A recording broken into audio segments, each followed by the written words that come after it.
Hi మావా, ఎట్లున్నారు అందరూ? సో ఈరోజు అయితే ఒక ఇన్సిడెంట్ జరుగుండే, అది మీతో షేర్ చేసుకుందామని చెప్పేసి అయితే ఈ వీడియో తీస్తున్నా. సో ఆఫీస్ పని మీద బయటికి పోయిండే. ఇక బయట పోయినప్పుడు ఒక కాలేజ్ కనిపించింది. కాలేజ్ పేరు అయితే అక్కడ ఒక అంకుల్ కనిపించింది. సో ఇక బండి పక్కకు ఆపిన. అంకుల్ చాలా బాధలు ఉన్నాడు, ఒకసారి పోయి పలకరిద్దాం అని చెప్పేసి పోయినా.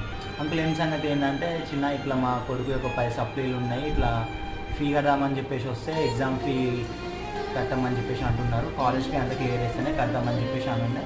నాకు అసలు ఏం చేయాలో అర్థమవుతుంది అని చెప్పేసి చాలా బాధపడతాను అంకుల్. అసలు నేను చూసినప్పుడు అయితే నిజంగా అసలు మన ఒక మిడిల్ క్లాస్ మెంటాలిటీ, అంటే మన మిడిల్ క్లాస్ లైఫ్ ఎట్లుందో నాకు గుర్తొచ్చింది. ఎందుకంటే మనం కూడా ఒకానొక సందర్భంలో ఆ సిచ్యువేషన్ని ఫేస్ చేసిన వాళ్ళం కాబట్టి. సో ఇక తర్వాత అయితే నేను వెళ్ళిపోయినా. యాక్చువల్ మార్నింగ్ నేను 10:30, 11 ఆ టైంలో చూసిన అంకుల్ని. మళ్ళీ ఈవినింగ్ నా పని అయిపోయింది, 4:30కి అట్లా వచ్చిన, ఇంకా అంకుల్ అక్కడనే ఉన్నాడు. అంకుల్ ఏమైంది అంకుల్, ఈ టైం నాకు ఇంకా పోకుండా ఇంకా పేమెంట్ కాలేదంటే, చిన్న ఇప్పుడే మా ఫ్రెండ్ వాళ్ళ కొడుకు